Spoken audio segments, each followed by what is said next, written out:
Well, Yep. People are rolling in. people are rolling in, man. This is exciting. We're glad you guys are coming in. It's going to be a lot of you. We did not expect 145 people to sign up for this. We thought maybe a few. And so we're delighted to be here.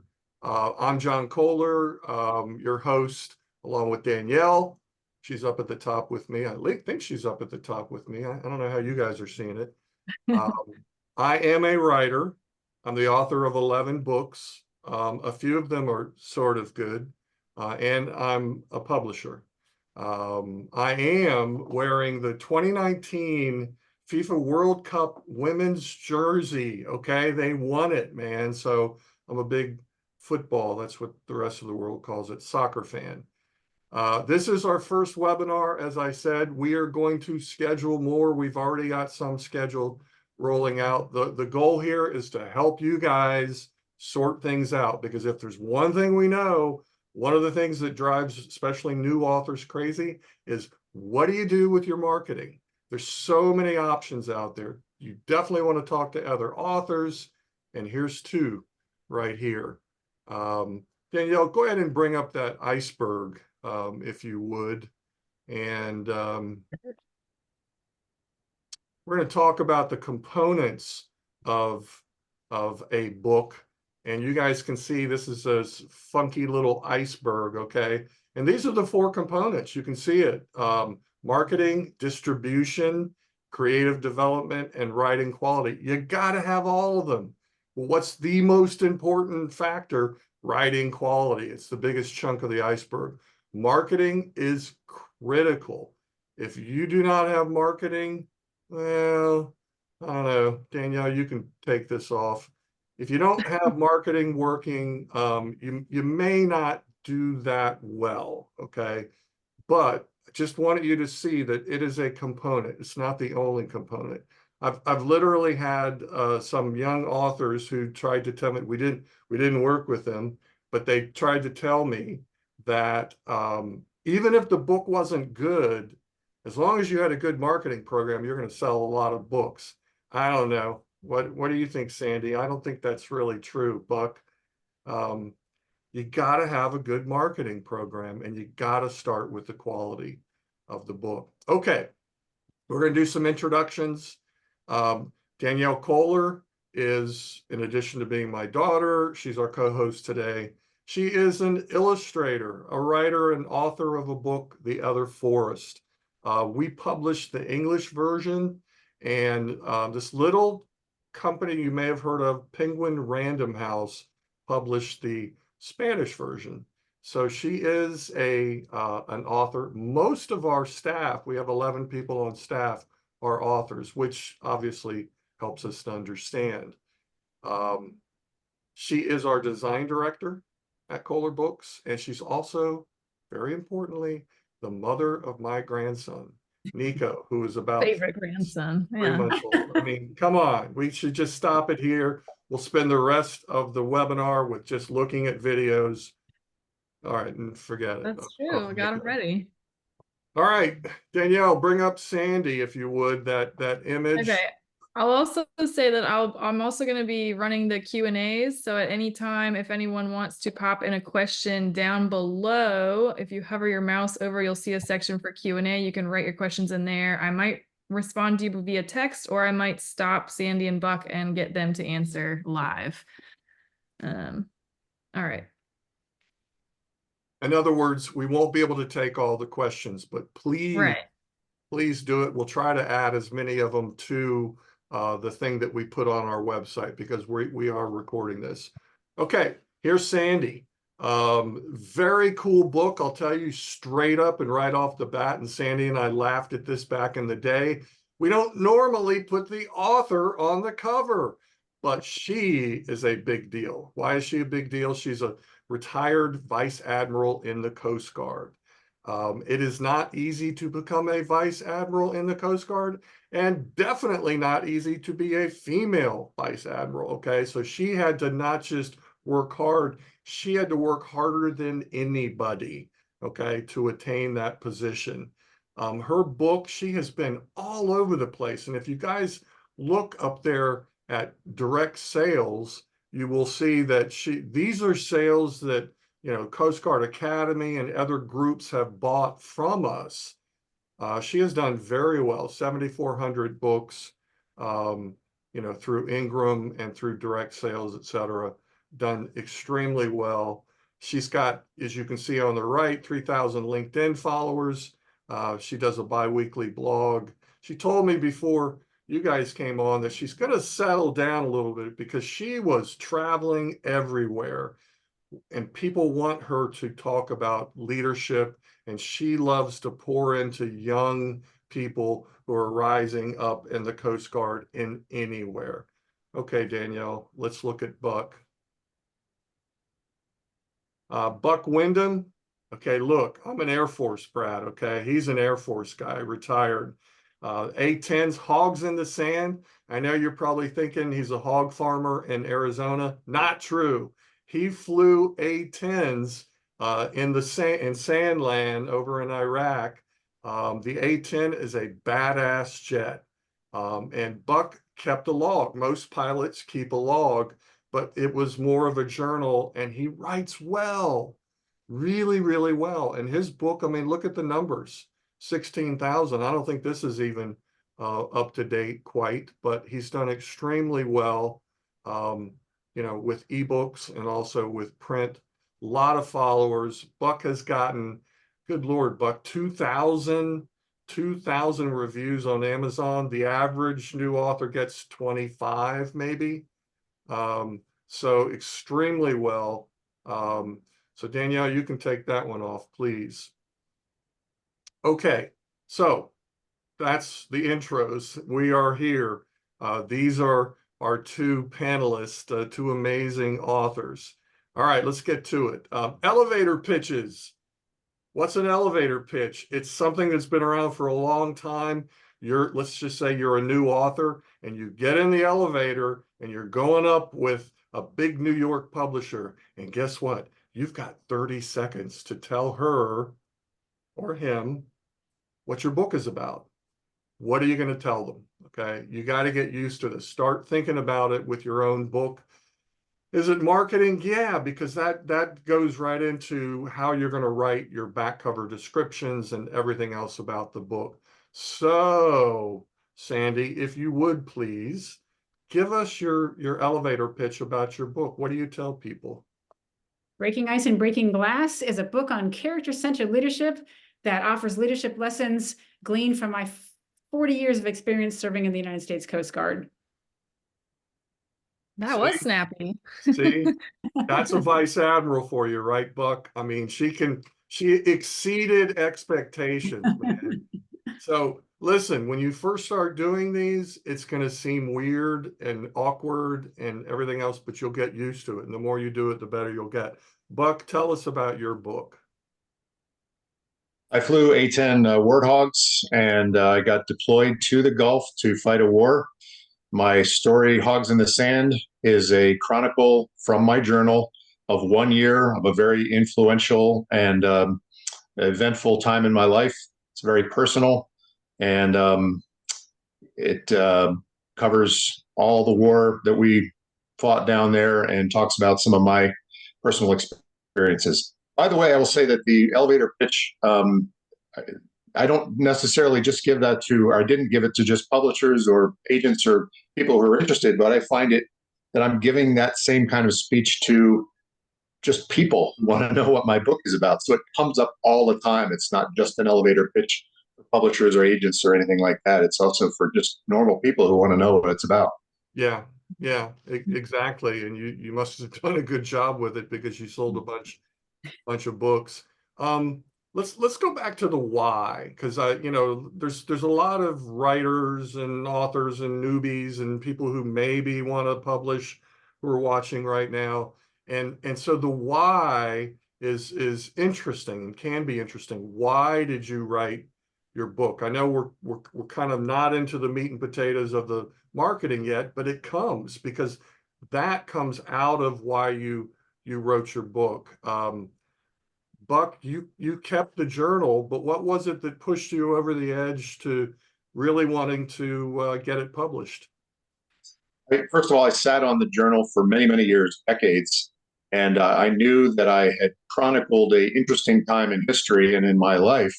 I didn't actually have a plan for it other than, well, maybe someday I'll write a book. And then some friends of mine said, you kept a journal down there? Wow, I never kept a journal down there. You should do something with that. And I thought about it and hemmed and hawed. And sure enough, 20 years passed. And as we came up on the 30th anniversary of the Gulf War, the events in the book, I realized this is a perfect time to do this. First of all, I'm over 50 and I don't care anymore what anybody thinks about my story or my little foibles that I share with everybody. But also, 30th anniversary of the event is a perfect time to market a book. So I slammed it together. It took me 2 years to do it. And so it was by necessity, from pressure from friends, also a timeline. I had a timeline to keep. I wanted to get it out on the 30th anniversary. So it was a story that had to be told. Yeah, and as I recall in our first conversations, there weren't that many books out there that were kind of similar, that had been done, based on flights and everything else in Iraq. And so that can be quite helpful. So if you're writing a book, it's a good idea to go and see what other books are out there that are similar to yours. That shouldn't scare you away. If there's a bunch of books that are, that's still okay. I mean, it can be in your voice. Sandy, I know that there were some other things in addition to what Buck was talking about that compelled you, and a lot of it had to do with you serving, or you wanting to serve other people, especially new folks, on how to get it right. Tell us about that. Absolutely. And first I'll comment on what Buck said. I read Hogs in the Sand, and it's masterfully written, and it is unputdownable. So it's not just chronicle of the happenings, which are interesting enough in and of themselves. And people love this airframe, the Hog, right, Buck? And I thought the story was just masterfully told, getting back to what John said about the quality counts. So with me, it was all about passion. And I bet there's people in the audience who can relate to that. I had a passion that I wanted to give back for all the Coast Guard had given me. I was 40 years with the Coast Guard. But early on, after I'd only served about 6 or 7 years, most of those years that had been at sea, I'd gone from the Arctic to the Antarctic on icebreakers. In fact, my book, Breaking Ice and Breaking Glass, starts with me standing on the bridge of an icebreaker, sailing down to Antarctica.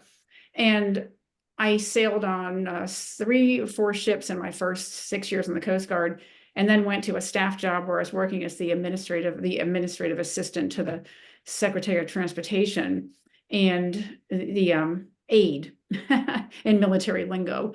And I told one of my peers there one day, boy, aren't we lucky to be up here at the cabinet level, being able to see how government works. And in addition to this, I've been at sea all these years, experiencing all this adventure from the Arctic to the Antarctic. And I told my friend Shane, I'm going to write a book on all this leadership that I've learned to give back for what all the Coast Guard's given me. And she looked at me and said, Sandy, you're going to call that book Breaking Ice and Breaking Glass. And that was 1990 that I had this idea based on passion to give back for all the Coast Guard had given me, because I'd learned so much. I wanted to share that. I guess I've got a bit of a trainer and a teacher and a mentor in me. Sandy, you got to stop for a second, because number one, that's so cool. She gave you the title. And number two, talk a little bit about that. I mean, the importance of the breaking glass, for instance, breaking ice, everybody gets, oh, she drove an icebreaker. Okay, great. But the breaking glass, talk about that if you would. Sure. So you can tell that by the fact that I was in the Coast Guard for 40 years, I came in really early. I came in when women were just being allowed into to serve on active duty in the armed forces. So the Coast Guard being one of the nation's armed forces. So I graduated from the Coast Guard Academy in New London, Connecticut in 1982 with a 3rd class of women. And because officers promote in rank based on their time in service, mostly, even though you have to pass very difficult promotion boards, you still can never get ahead or behind. I was always going to be one of the first. So I was the first woman on almost all my ships, sometimes often the only woman. And the same thing, even all the way to the end of my career as an admiral, I'd be the only woman in a room with 30 men, because it just takes that long to make it from the entry level to the executive ranks. So the breaking ice and breaking glass was a double entendre on both sides, because breaking ice on an icebreaker, but then having to, you know, break ice with a bunch of men and try to fit in, and then breaking glass ceilings. So I thought long and hard about the title, even though I'd had it for all those years, because I didn't want it to sound like it was written about a women's perspective. I want it to be about leadership for men, women. I didn't want it to be pigeonholed as a women's leadership book, and I hope that wasn't the case. I don't think it came across as being sort of, you know, smashing against guys. I think it was just like, that's a barrier, you know, it's a barrier, and people, you know, have been breaking through barriers since time began. Okay. You both were at that point where you're like, I think I'm going to publish this. And then you tried to talk yourselves out of it. No. What were the things that you were most concerned about with the marketing? Because you knew you were going to have to get out there. You knew that you were going to have to either hit the street or, you know, do something with this thing called social media, or what the heck. What were your concerns starting out, Buck? Time constraints. Just, you know, I got a full-time job, got 2 full-time jobs, and just wasn't sure that I'd be able to visit bookstores, do signings, go to conventions, give presentations, build a web page. I just did it when I could. I did it on a laptop with me on trips. I started building a website. I started building a Facebook page for the book, and I just started sort of hyping it up and saying, "Hey, I'm working on this book." And then a year later, I was like, "Well, now I've got a publisher." So I hyped it some more. And then as we got closer to publication date, I started dropping little hints about the name of it. And then I started having a little contest for what I should call it, what the cover might look like. Just did a bunch of things to keep people interested. And it didn't take that long. It really didn't. Once the book was actually published, I had concerns about how I'd be able to go out and actually go around and take books with me. Just physically taking books is sometimes a challenge. You have to be creative. Sometimes you have to mail books to yourself at a distant city when you're going to go give a briefing or whatever. The biggest thing for me, though, the biggest concern I had was I was worried for a while about how the world was going to take my words, how I was going to be perceived. Was I going to be perceived as the strong, aggressive fighter pilot guy, or was there enough in the book that people were going to slam me for it? Where there was a part of my book about a love interest that I had, or were they going to slam me for that? The parts of the book where I talked about some of my, being scared on a mission or something, where my fighter pilot buddy's going to give me grief about that. As it turned out, none of that was founded. None of it came to pass, and I didn't have to worry about a thing. Everybody loved the story, and everything was fine. So most of it was in my head. Most of the issues that I had were things that I just imagined would be a problem, and weren't in the end. Yeah, I mean, the things that you mentioned, you know, a little bit of romance issues and dealing with the guys and, you know, and emotions and everything, none of it was gratuitous. I think that's the point. You know, there was nothing that was so crazy out of bounds that, you know, people were going to go, this is crap, which hopefully that never happens. What about you, Sandy? What were your, you know, biggest concerns going into this from a marketing standpoint? Well, everything. I mean, what wasn't my concern? I only know what I knew. I didn't know what I didn't know, and I didn't know anything. It was crazy because I had just retired from 40 years in the Coast Guard, and I hadn't ever had any experience with a business or publishing a book. So I went to a writers seminar, the Chesapeake Writers Conference, just to meet other people and to see what was going on. I told a few people I was going to write the book, and I started getting referrals of, hey, this person might be able to, this person published a book, maybe they can help you along. And so I had probably a dozen people that would give me one piece of advice, 2 pieces of advice, and a name. And then I would go to the next person and I'd find out a little more. And wonderful people take a look at some of my draft manuscripts and advise me on what maybe I could do to market. So I learned from other people, and I'm paying it back now a little bit. I just spoke with somebody today who's a Kohler Books author and wanted to know a little bit about the process. So I think that fellow authors is a big network. And I also found out the Authors Guild. I joined that because somebody recommended to join that. And in the end, what I did was I knew I needed a few things. John recommended that I start a blog. And I actually had a lot of material for a blog. So I do a Leading with Character blog. It's called Leading with Character. Publish it every 2 weeks. It's on my website if you want to subscribe. And so I've been doing that for 3.5 years. I did it starting a half year before I published. And also I contracted with Danielle to do my website, and there's no better graphic designer. Oh my goodness, she just put out a fantastic website. And once I had a website and a blog going, I felt comfortable. And then I also was told by somebody to set up a support team of like a couple dozen people who could help you market, who had connections, who could advance for you on their sites and spread the influence, right? The reach. Because someone like me, I had only so much, I had my network. But Sandy, we actually call that now. That's a great note, because we call that a book launch team. launch team. I don't know if when you first came on board with us, whether we were calling it that, doesn't matter. But that's the idea, is that you have a team of people that you're close to, that you can count on. It's like some people call it a CEO group. And these are not people that are going to go, oh, Sandy, whatever you do, I love. These people will tell you the truth, man, because that's what you need. Yes. And they're willing to do some heavy lifting for you. Right. Including helping to get the word out, like with the social media, etc. Buck, did you have any help with that kind of thing? I did not. I'm entirely self-taught. I just went out and I'm on Facebook already, and I kind of knew how that worked, and I was comfortable with the format. I had seen other authors on there, and so I kind of knew what direction I was going there. I was not wanted to share Buck's Facebook page real quick, and somebody had a question: what's the difference between a fan page and a personal page? So this is your fan page, correct? Right.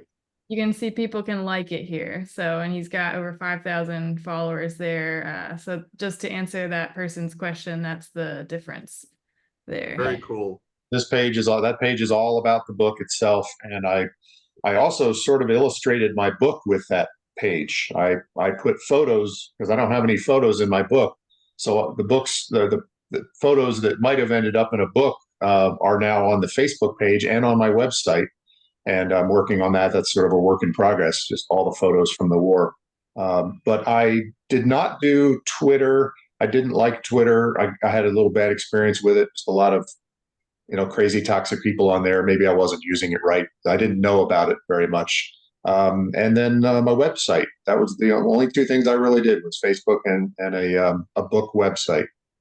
Sandy, you mentioned something I think is really important, and Buck, I know you talked to some folks also, and that's, and at first it can feel a little bit weird, like, reaching out, because your book is your baby and you want to hold it right there. But Sandy, you had talked about talking to other authors, and I think that that's a fabulous idea, because it's one thing when, hey, look, we're the publisher, we're going to give you every bit of advice that we can.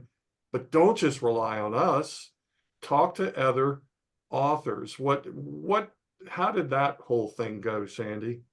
Oh, that was a primary source for me. In fact, I talked to Buck. He gave me some of his scarce time, because he does have those 2 jobs. So thank you, Buck, for that. But certainly reaching out. I really like the Kohler Books marketing guide that you have. It gave me a framework. I also was able to connect with somebody who does marketing for a business, but I will tell you, I looked into purchasing, marketing. I looked into 3 things: purchasing or contracting with a book whisperer, somebody who coaches you on how to do this step by step, all the way up to publishing. I looked into purchasing a marketing package, and I looked into public relations package, and they're all different, and they can all add up to tens of thousands of dollars each. So I found some great people But in the end, I decided to go with the word of mouth and with fellow authors, with the Authors Guild. What a great resource to put a question in there. You get all kinds of practiced people who can respond to you. And I did grassroots marketing and public relations in the end. I put out a press release that I spent PR law, I spent $150 for it. And that generated a lead that led me to a corporate speech. Yeah, that's terrific, Danielle. I want to touch on something, Sandy, because you said I built your website. I use your website. Well, first of all, I used to do author websites all the time. No longer work on them as much, but I used to share your website as the best example I could give people of what content you could put on there, because 9 times out of 10, I would build an author website for people. I'd put all the content up and then they wouldn't use it. They just wouldn't know what content to put up there. And I would show them your website. And I just want to show people really quickly.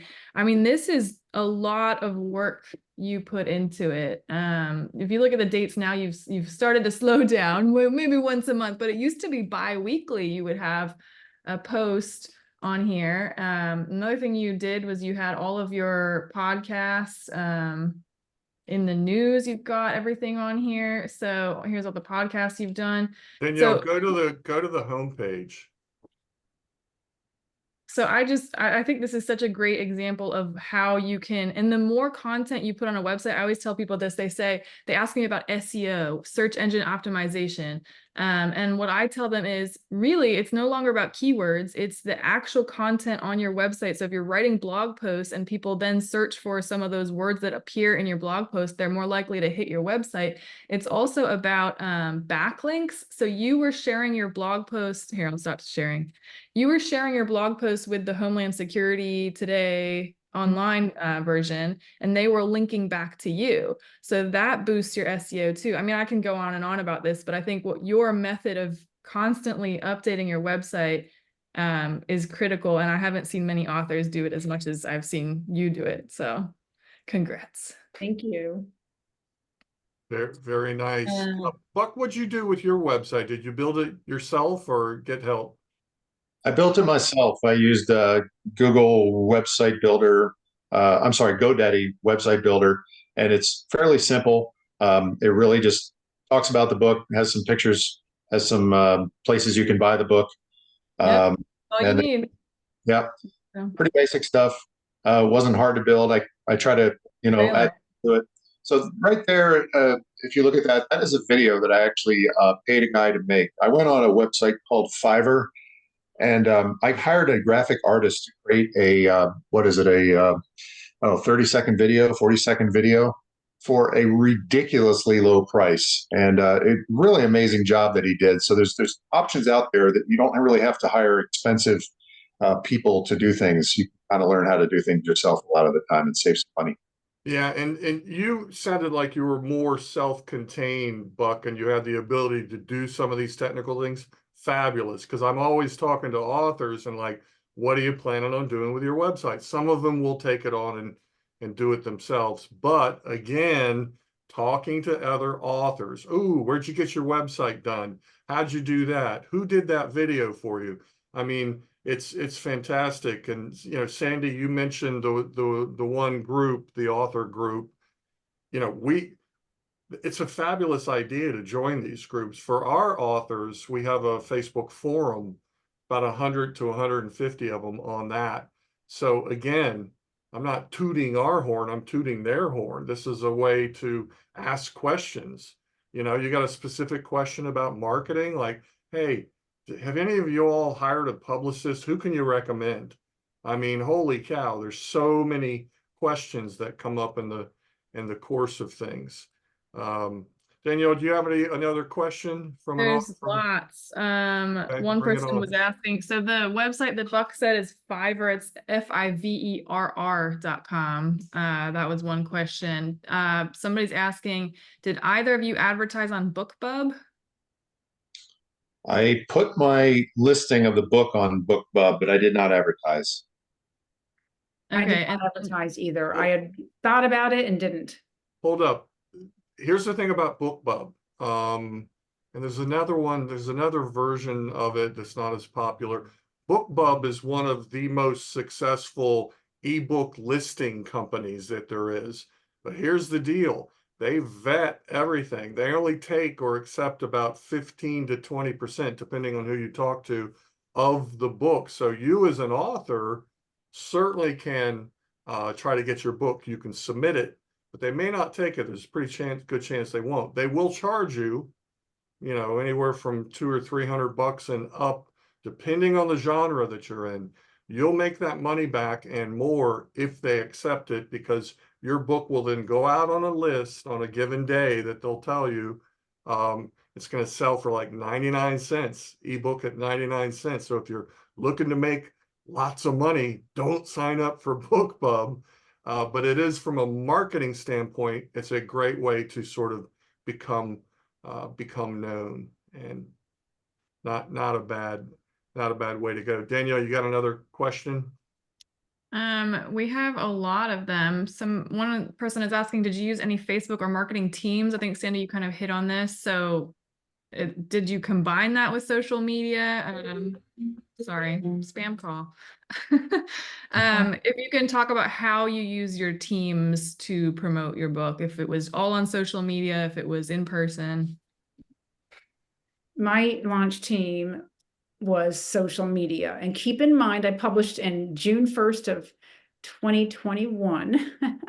So I was a COVID baby published author. And sadly, because almost all my first events were online. And I'm here to tell you, virtual book and author talks sell you no books, virtually no books. Virtual events sell virtually no books. So I wouldn't recommend them to anybody, but that's all we had at the time. So most of my launch team helped me with virtual, spreading the word on LinkedIn. LinkedIn's my platform of choice. I have, I didn't set up a fan page on Facebook or a business page on Facebook to market there. I just figured I'd stick with LinkedIn, but I did use Facebook groups and groups that I'm a member of, where I have network. I went ahead and just gave a little bit of marketing on that. I didn't want to, you got to be careful on over marketing. If you're on a platform that's not designed for that, it's supposed to be, hey, communicating, and then you're marketing something, it gets in the way of the meaning. So I stuck with LinkedIn. Yeah, it's very cool. Let's talk about the whole idea of in-person marketing or in-person events. Sandy, you did a lot of them. Buck, I know you've done a fair amount of them also. And one of the things, you guys may remember this, back in the day, we talked about the fact they're not just going to automatically come after you. They need to know that you've got a book, which means that one of the things that an author needs to think about, and hopefully do, is to put that list together of the types of organizations and groups and readers groups, etc., who may want you to come and give a talk.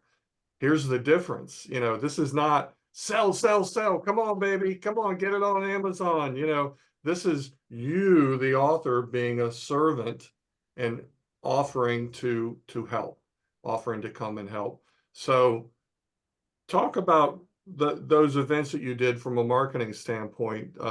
Buck, what proved successful for you? Well, first, if you think about it, if you're an organizer of a convention or an event of some kind, or even a podcast or something like that, you are looking for content. You're looking for somebody to fill your days, fill the hours of the seminars during the day. So if an author suddenly shows up and says, hey, my name's so-and-so, and I've got this book, and it's about a topic that's right down your alley, they're going to immediately be interested, probably. So you just need to present it to them in a way that, hey, look, I've got a 30-minute presentation on leadership, or I've got a 60-minute presentation on the war that I flew in and the Gulf War, whatever it may be. You come to them, they're going to be grateful, first of all, that you're helping to fill their time. And they know that this is going to be something that our readers or our viewers or our participants are going to be really interested in. So yeah, just make a list. You know, if your book is about your military experience, find all the military organizations. You know, there's hundreds, whether they're groups on Facebook, whether they're actual groups like the Air Force Association, or, you know, some other groups of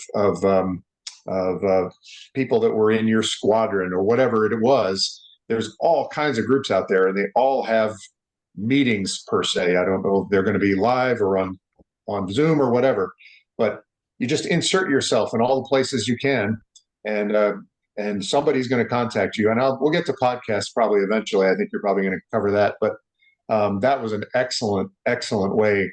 And like I said, I won't talk about it now, but that was really successful for me. Podcasts are a growth area that are part of social media, because it's not just, Facebook and X and Pinterest and Instagram, and now there's podcast. And we think about a blog also being a type of social media. As Danielle said, it's searchable. It's really, really strong content.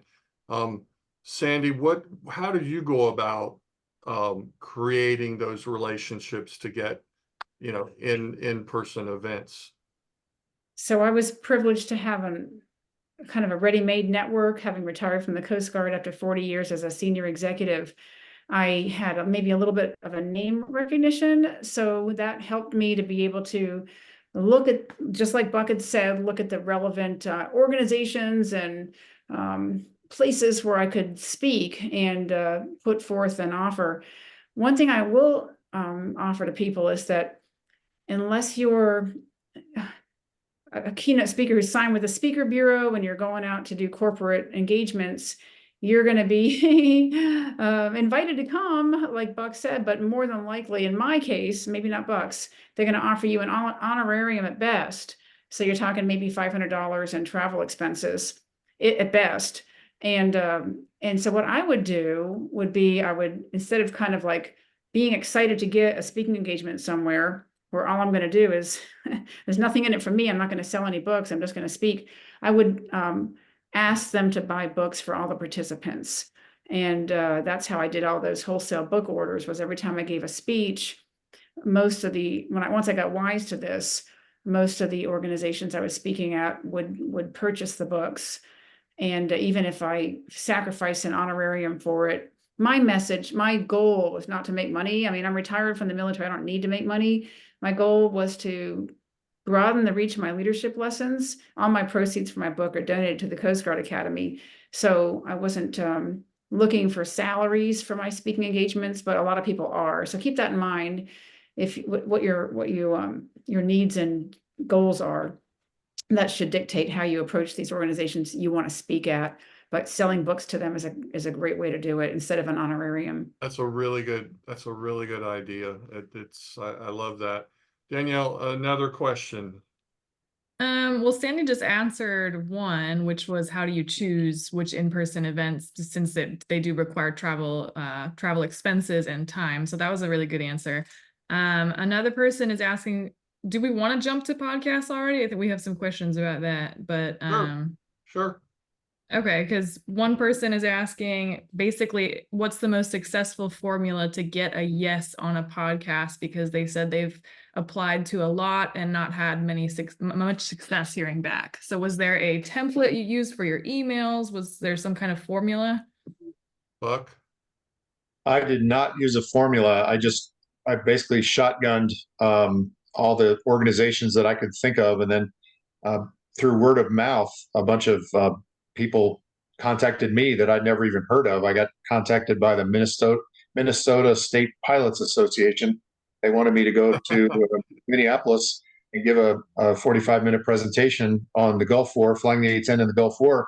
And oh, by the way, why don't you bring a couple of boxes of books with you? You'll probably sell them. And sure enough, I did. And that sort of started everything.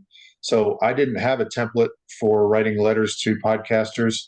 I just told them a one-page letter. Hey, here's who I am. Here's what I got to offer you.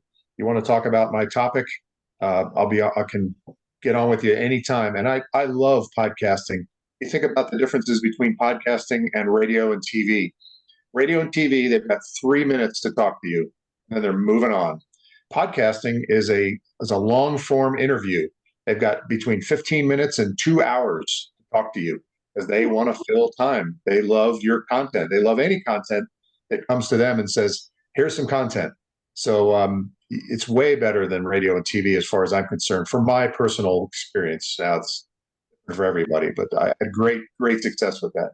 You mentioned the shotgun approach, and I think it's important that folks out there understand that, you know, if you're thinking about podcasts, you just can't go, oh, I want to be on this one, because you may not get it. There's a pretty good chance that you won't. So do a broader reach with multiple vendors, multiple podcasters, et cetera, and that increases your odds of getting invited. And Anything you can do to make yourself look good, offer to send them a book, or when you reach out, never say, hey, would you mind if I sent you a digital advanced review copy? No, you send it. Send it. Dear so-and-so, I'm attaching a advanced digital copy of my book. I would love to be on your podcast. I've been listening to it. I think it's fantastic. You need me. I mean, use humor. Do whatever you need to do, but get it out there. once you start getting one or two, start adding them right away to your website, because remember, that's your virtual business card. And so once you have them up there, you can start linking to them in your emails and say, you can check out these other podcasts I've done. And then they see that you're more legitimate, you're more likely to get more. It's just a snowball effect. So. And the other side of this, guys, is that what we're talking about is an author who is seeking to be a guest on a podcast. Some authors, it is possible to create your own podcast. Well, that's more work, and you've got to, as Buck said, you got to fill that time. You've got to build content. You got to invite people. Is that for everybody? No, but it could be. So it's not. I mean, don't limit yourself, and videos too. You know, I mean, some authors like to, you know, build videos or them talking about some aspect of writing or anything else. You can do it. There's lots of methods. There's lots of avenues, and you know, whatever you're going to do, you just got to go after it and run hard. Let's see. So I got a piece of advice on that. If I can jump in, please. Podcasts. I have 3 recommendations. Start small. So look for podcasts in your genre, because there are podcasts that it's hard to get on because they're national or big. Get referrals. So if you have a network, you start building a network on, like for me, LinkedIn, and you start meeting other authors, other people in the leadership space, in my case, and you see they've been on a podcast, and you ask them, hey, would you recommend me? And then now there's a person who's been on somebody's podcast. They say, hey, you should try Sandy. She's got a great angle here on leadership. And then the third thing is watch some of these podcasts you want to be on. And then, like, I think maybe Buck or John said this, and then get back to the podcast host and say, hey, I saw your podcast with so-and-so. What a great podcast. I'd love to appear in your program. Here's my angle, and I'll send you a book. And I sent many books out. I've been on dozens and dozens of podcasts, and it is my favorite tool. I am not sure how many books I sell from podcasts, to be honest, but it gives me a leadership presence that gets me asked to go speak. And that's where I then ask if they'll buy books for the audience. Yeah, that's great. That's really smart. Okay. We are in the 4th quarter now. So let's talk about advice. You know, now that you all have gone through the, I don't know what we'll call it, not the ringer, but the, you've gone to the end zone here with your book. What advice would you give from a marketing standpoint to a new author or a writer who is thinking about writing a book? What would you tell them with regards to marketing in terms of the things to pay attention to? Buck? Well, first of all, to repeat what you said, John, at the beginning, focus on making your book the best that it can be. Your publisher, Kohler Books, hopefully, does a magnificent job with making the book look good. But they need you to deliver the basis for a great book. And so that goes without saying. We've said it several times, but the other thing is you've got to be enthusiastic when nobody else is, because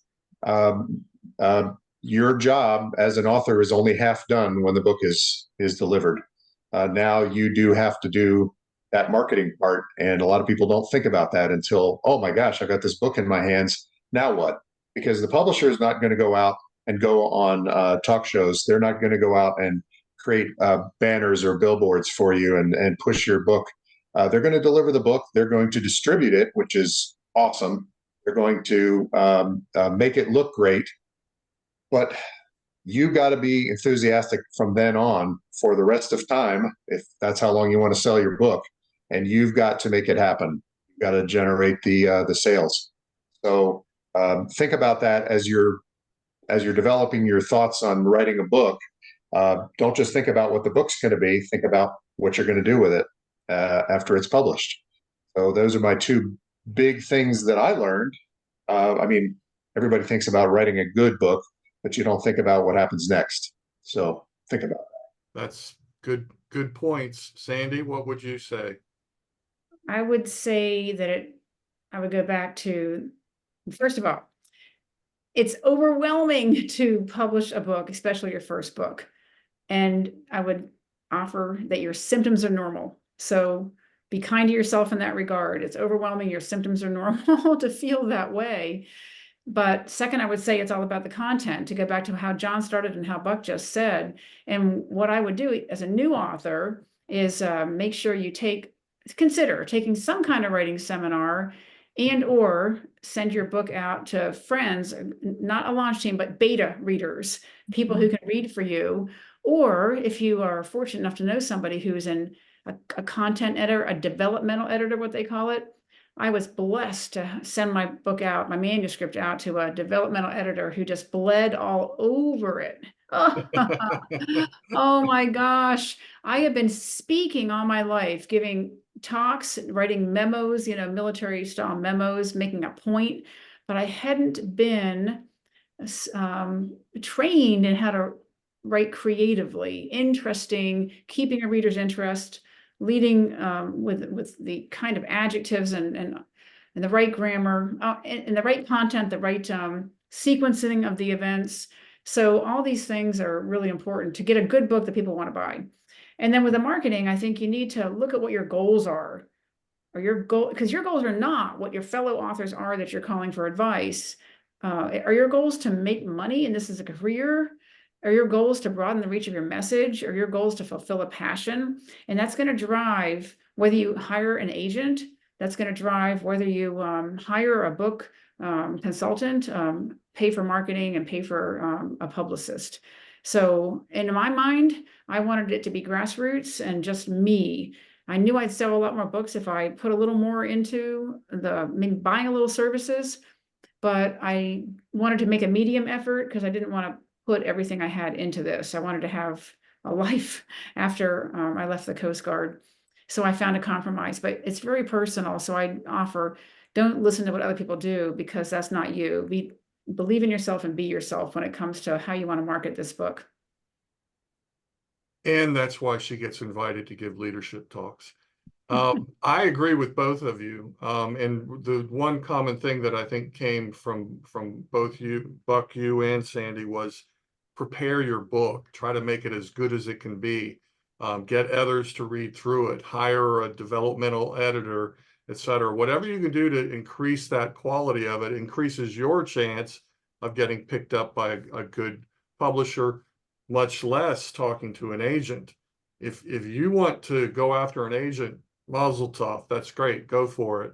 But you better bloody well make certain that your book has been really gone through the ringer, as Sandy said, that there's red on it, okay? And that just means there's edits, okay? There's a professional trying to help you to make it better. It can be painful, but man, it can help, okay? So I agree with you both that quality is, as the commercial says, job one. Danielle, we have a few minutes. Any other questions you want to? Yeah, there's several. First of all, someone wants to know what marketing strategies did not work for you. That's a good one. Sandy, what do you, any come to mind? Well, even though I said that when I put out that PR log press release, and you can find there's dozens of these available. I think I paid $150 or $200. I put a lot of time and effort into it. And I only got, I got a couple of responses. I did get that one corporate speech, but not as much as I thought. And I will say that if you don't hire an agent, you are going to hit a dead end just trying to do it yourself, whether you're trying to market your book to a top 5 publisher, or whether you're trying to get on Fox News or get covered in your hometown newspaper. If you don't have an agent, you're just going to be one of 1,000 emails hitting their inbox with your press release. Yeah. So I got to say, just manage your expectations. Then you're going to have to work around and do all this personal stuff that Buck and I have done on the internet and with our networks. But you're not going to get in the door for real press or invitations of that, or a publisher in the Big 5 if you don't get an agent. Yeah. Buck, what about you? Any dead ends? Anything that was like, didn't work? I created some advertising for Facebook, very carefully targeted. I targeted, veterans, people who are interested in military and aviation between the ages of 30 and 80. Spent, I don't know, a couple $100 a month for a few months. I got a approximately 10% click-through rate and about a 1% sale rate on that. So that really wasn't worth it. Maybe it's the way that my particular advertisements looked or were presented. I don't know, but that was sort of a dead end. I mentioned that Twitter or X didn't do anything for me, except a lot of abuse. And well, what else? Yeah, those are really the only things that were total dead ends. Oh, and I sent some press releases to the major media, and by that I mean, ABC, CBS, NBC, Fox, all that, and absolutely no response whatsoever. Thought maybe they would like to have somebody on to talk about the 30th anniversary of the Gulf War, but they had other things going on, so never heard back from them. So that was sort of a dead end. But yeah, those were the things that didn't really work. Very cool. Danielle? I was going to say, Buck, it's interesting what you're saying, that the Facebook ads didn't seem to work very much, because you have almost 3 times more ebook sales than print. Was there something that you did to specifically push people to online, like ebook sales? No, and that was a surprise to me. I am not an ebook reader generally, and so I was not thinking that was going to be a successful avenue. And of course, as part of my deal with Kohler Books, you created an ebook, and I thought, okay, well, I guess we do that nowadays. That's what we do in the publishing business. I don't know. And I was astonished when the results started coming in, and I was selling a lot more ebooks than hard copy books. Almost 12,000. I like to open a book and smell the pages, and it's just a visceral thing. It's a physical thing, and I still enjoy that. I guess I'm old fashioned, but apparently there's a lot of people out there that like ebooks, and now audiobooks too. There's people that like audiobooks. I didn't know there were that many people that liked audiobooks. So, Oh yeah. we'll figure. We gave you the ebook, Buck. I mean, come on, you're Air Force. You deserved it, man. Danielle, any other, like one more? Yeah, a couple of people were asking, how do you keep the motivation going, especially when it feels like you can be overwhelmed with an endless list of things that you could potentially do? And that's one reason I set limits, boundaries. You got to set boundaries, or else this can consume you. And I didn't want it to consume me. I limited myself and knew that I was giving up reach. But I set boundaries because I looked at what I wanted to achieve, set my goals, and then set boundaries. Sandy, I get that it's a question that comes up a lot. Like, how much time should I devote to this? And they've got a day job and everything else. I said, think of it as a part-time job. Okay. If you got to deal with family and stuff, come home, and then maybe you spend 30 minutes to an hour every night, but don't do like it's consuming you. Buck, what about you? Yeah, absolutely. I tried to make this sort of a part-time job. I made it a hobby, really, and I didn't let it consume me, other than the writing. But the actual marketing, I decided to do as much as I could, not stress myself too much, do what events I could, go to book signings if it happened to be convenient, do ads on different media whenever I could, do posts on Facebook when I could, and then just let it ride and see how I was doing. I didn't want to make this all consuming, so I tried to make it enjoyable. Very cool. Danielle, bring up Bill Kennedy if you would. Folks, we've got we're going to try to do this on a monthly basis. And the next one is with our relatively new author, Bill Kennedy. He's a big time business guy. He's got business going on in Europe and over here. And he is like hit it hard with Amazon ads. And we're going to talk about that and a bunch of other things related to book marketing. So there you go. Monday, June 17th, 4 p.m. It's on our website. You can sign on now. We'll be putting out some information about it. All right, Danielle, you can pull that down. Thank you very much. Many thanks to Sandy and Buck. You two are awesome. This was great. I can't imagine two better people to, to do our first webinar with. So thank you. Thank you very much. Thank you, John. Thanks, Danielle. Yeah. Thank you. All right. I think that's it. So let's shut this thing down. Everybody, thanks for coming. Hang in there. If you're writing, keep doing it. Stick to your guns. Don't let it consume you. You have the right to write. God bless. See you later. Bye.